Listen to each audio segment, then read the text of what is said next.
A very hearty welcome to this new episode of Spell Talk, the program based on tricky spelling. Today, we will consider the words or the tricky words starting with D. The first word in the list is Dachshund. First, I will give you the spelling. The spelling is D-A-C-H-S-H-U-N-D. D-A-C-H-S-H-U-N-D. Dachshund. So when I say Dachshund, probably it may not sound very familiar to you. So at the same time, if I say dachshund, everybody will understand the word. Usually we say dachshund, dash, etc. But the right pronunciation is Dachshund. Even dachshund is acceptable, but not dachshund. We say dachshund because of the confusion regarding the spelling. So actually dachshund, or as we usually say dachshund, is a German breed of dog. The word Dachshund also is a German word. In fact, Dachshund consists of two German words. The first word is Dachs, which means badger, B-A-D-G-E-R, badger. മലയാളത്തിൽ അളക്കരടി എന്നൊക്കെയാണ് മലയാളം ഡിക്ഷണറികളിൽ കൊടുക്കാറുള്ളത്. The second part of the word is Hund, H-U-N-D, which in German means dog. So Dachshund can be literally translated as badger dog. So that is about the word. Now see, the tricky area is CHS. Many people write SCH. That's not how we have to write that. The CHS, this is the area where we have to pay maximum attention. So I'll give the spelling once more. D-A-C-H-S-H-U-N-D.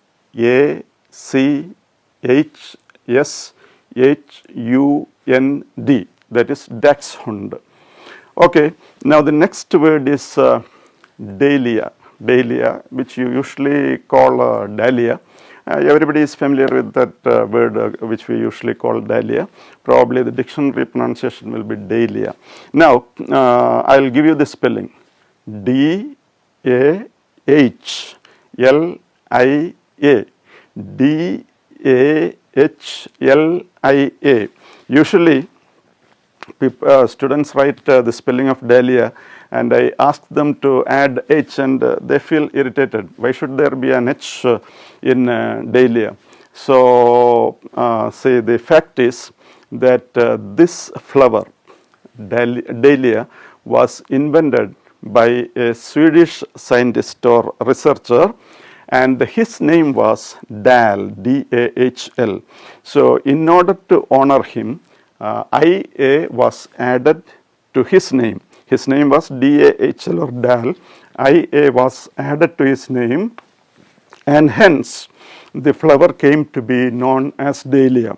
So it is from his name or the name of the scientist that H came into this word, D-A-H-L-I-A, DAHLIA. The tricky area or the tricky letter is H. So we should not omit H in that word. Okay, our next word is desiccate. The spelling is D-E-S-I-C-C-A-T-E. D-E-S-I-C-C-A-T-E. Desiccate means to make absolutely dry with all the water particles removed from that. So the spelling I have already mentioned is D-E-S-I-C-C-A-T-E. The tricky areas are single S and double C. Okay, D-E-S-I-C-C-A-T-E. There is only one S and we have double C. That is the tricky area in that word. So please be very careful to use single S and double C in the word. So I give the spelling once more. D-E-S-I-C-C-A-T-E.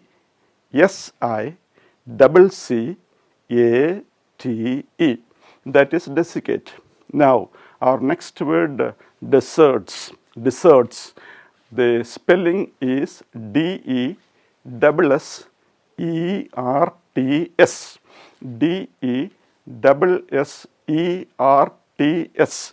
So, after taking our main say course of dinner or something like that, at the end we like to have something sweet, and we usually call that desserts. So the spelling is D-E-S-S-E-R-T-S, desserts, and the tricky area is the double S in between. Okay, after D-E we have double S. That is the point which we have to take into consideration, or that is the point where we have to pay maximum attention. So the spelling once more: D-E-S-S-E-R-T-S, desserts. And the next name is or the next word is the name of a disease, and that word is dengue. D-E-N-G-U-E. The spelling is D-E-N-G-U-E. It is pronounced dengue, not dengue, but dengue. And the spelling is D-E-N-G-U-E. It is a kind of dangerous viral fever, and it is spread by mosquitoes. Now, let us see that spelling once more: D-E-N-G-U-E. The tricky part of the spelling is the G-U-E at the end. The word ends in G-U-E, and the word is pronounced as dengue, and it is a very dangerous type of viral disease or fever spread by mosquitoes. Okay, that is about dengue. Now we will consider our next word, and that is diabetes. Diabetes. Diabetes, everybody knows that word, and now it has become very familiar, but very often people say diabetics instead of diabetes. Malayalatile prameham എന്നാണ് നമ്മൾ സാധാരണ പറയാറ്. So I'll give that spelling, the spelling of the word once more: D-I-A-B-E-T-E-S. That is the spelling of diabetes, the disease. Okay, when you use as adjective, you can use diabetic. You can say he is diabetic, means he is suffering from diabetes, or you can say he is a diabetic, means he is a diabetic patient. So when you mention the disease is D-I-A-B-E-T-E-S, diabetes. So what we have to note carefully is the ending of the word. The word diabetes ends in T-E-S, not T-I-C-S. Okay, so there should be no confusion about that. D-I-A-B-E-T-E-S. Our next word is diarrhea. Diarrhea. The spelling: D-I-A-R-R-H-O-E-A.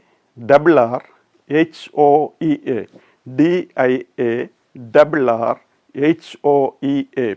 Actually, diarrhea consists of two parts. The first part of the word is D-I-A.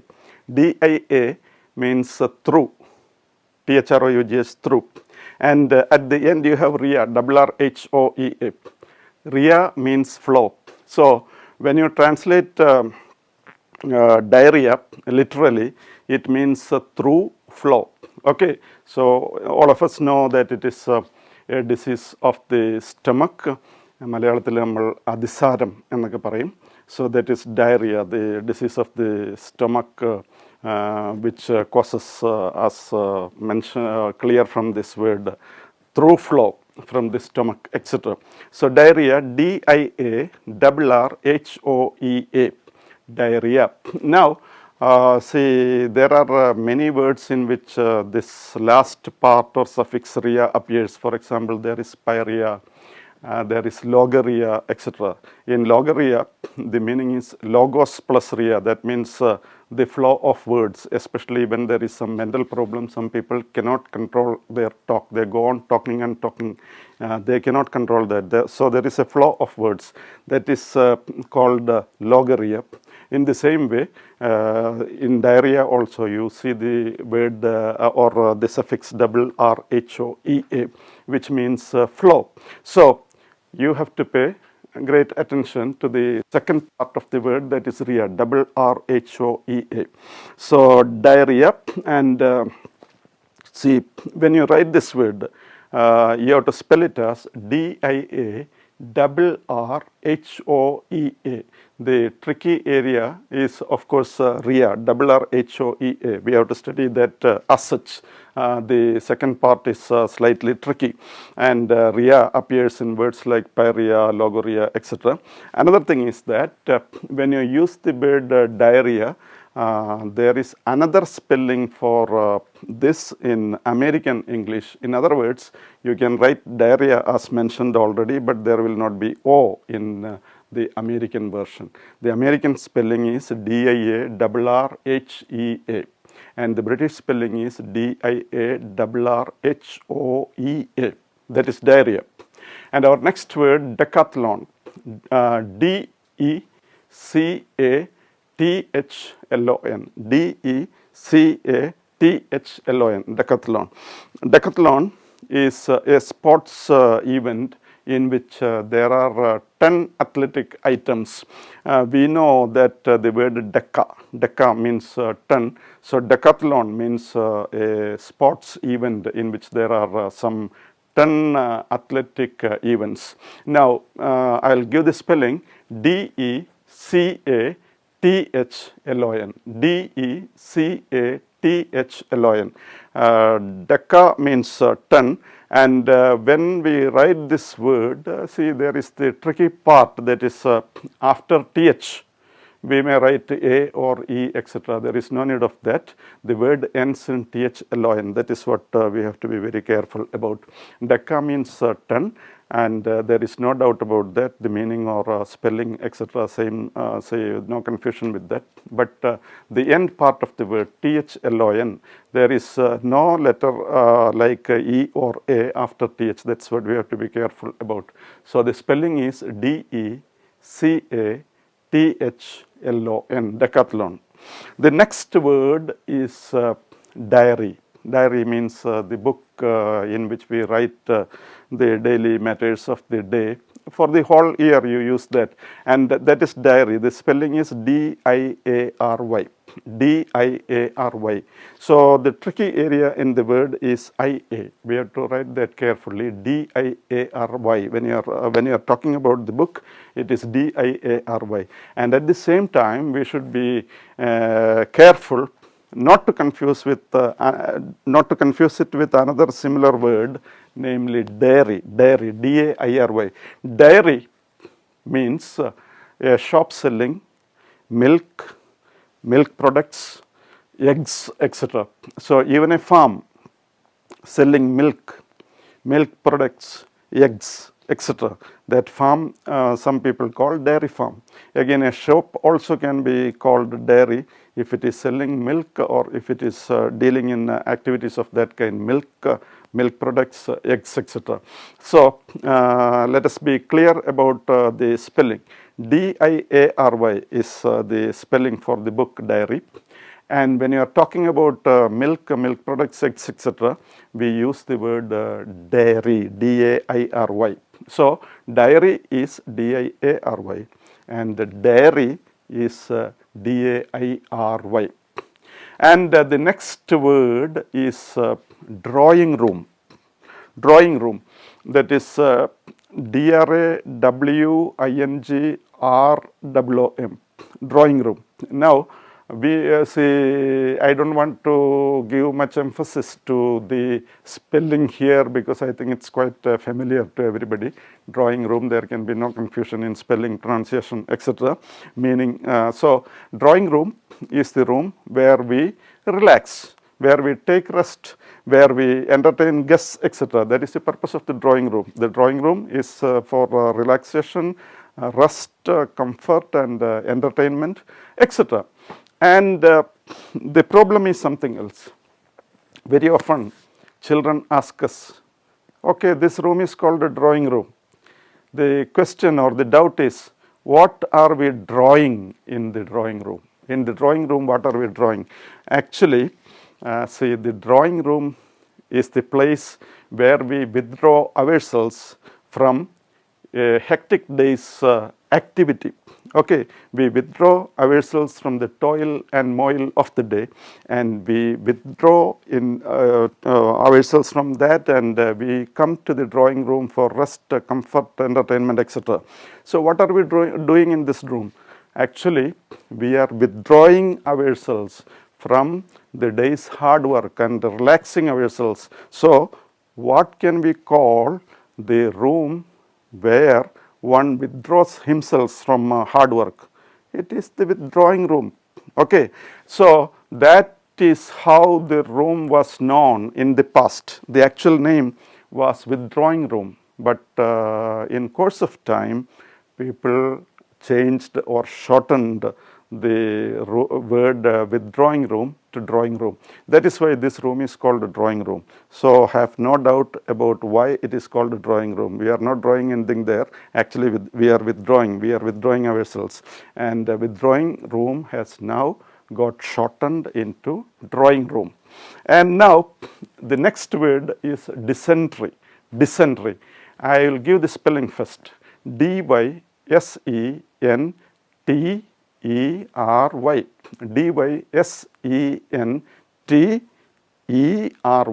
Okay, so say even the first part is a little confusing. For example, it starts with the dy, but nobody makes any mistake regarding dy. That is carefully considered by everybody, and so there is no problem. In fact, people pay sufficient attention to the beginning part of the word, but they pay so much attention towards dy that towards the end they have no attention left, and they make mistake towards the end. That is, the word doesn't end in try, it ends in tery. Okay, so the tricky part in this word is the e before ry. It doesn't end in try, but it ends in tery. The e in tery, that is the confusing part of the word. So I'll give you the spelling once more. dysentery,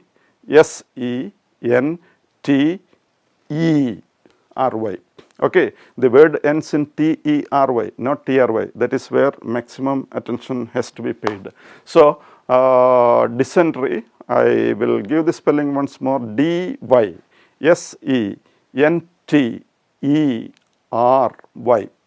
Okay, with that we come to the end of the tricky word starting with the D, and so it's goodbye for the time being till we meet again at the same time, same day next week. Thank you.